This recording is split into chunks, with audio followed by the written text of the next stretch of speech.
How are we doing today, Chicago Cubs fans? And we are back with another edition of Cubs Daily. My name is Steven, and the Cubs get another victory yesterday over the Milwaukee Brewers, 5-3. We're gonna break down the action.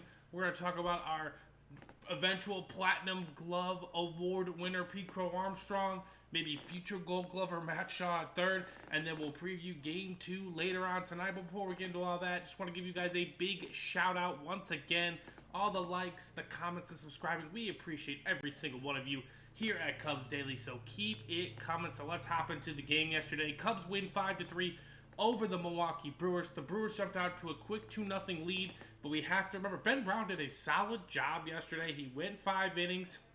He was able to get the win thanks to Seiya Suzuki's big-time blast in the bottom of the 5th. Cubs going out with another victory. The offense looked like it was stalling again. This time, the conditions at Wrigley Field were much different than before. Recently, over these past few games, the wind has been blowing in. It has not been a hitter-friendly ballpark. Last night, it was a much more hitter-friendly ballpark. Cubs were able to get out 5 runs and hold the Brewers to 3 in the victory.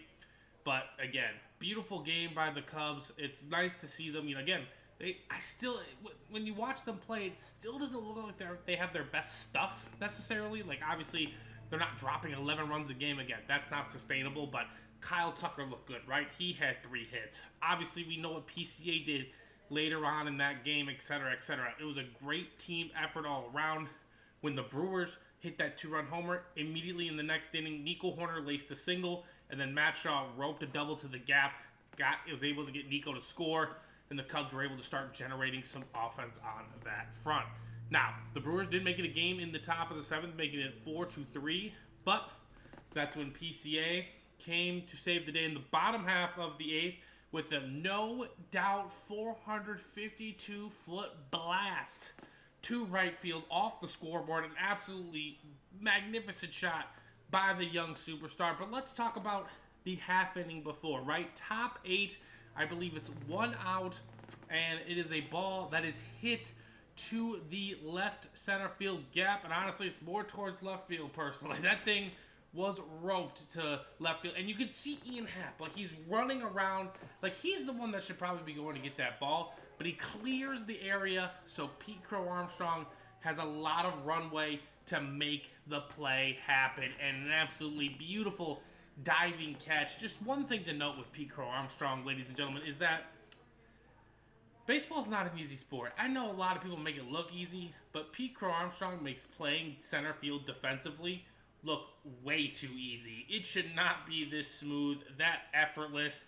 I don't know if whoever's watched these videos, you guys have played Little League probably, or at some level high school ball. If you're an outfielder and you're running backwards and you're going like this, the way he makes that catch look so easy is just truly incredible.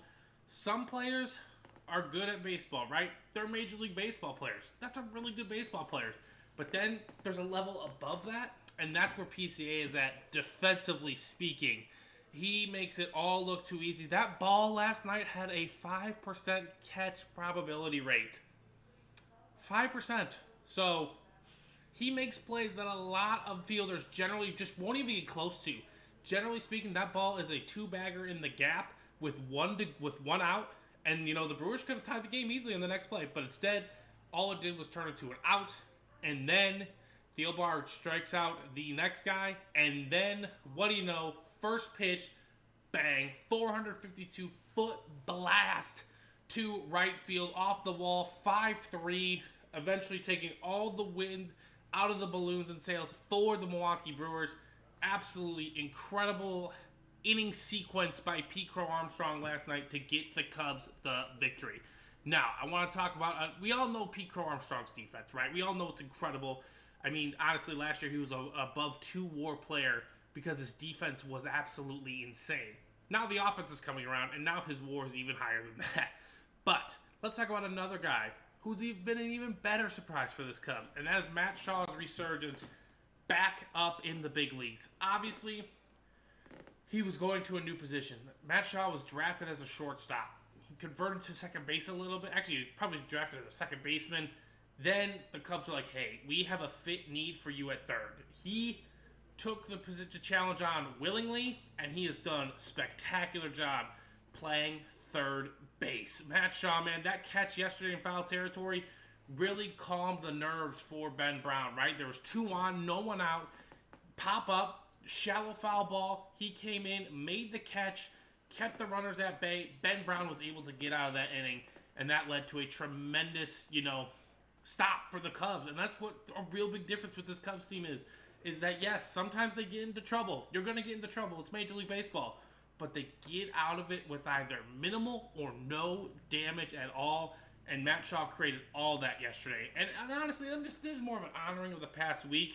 All the slow rollers, the barehanded plays, the quick picks.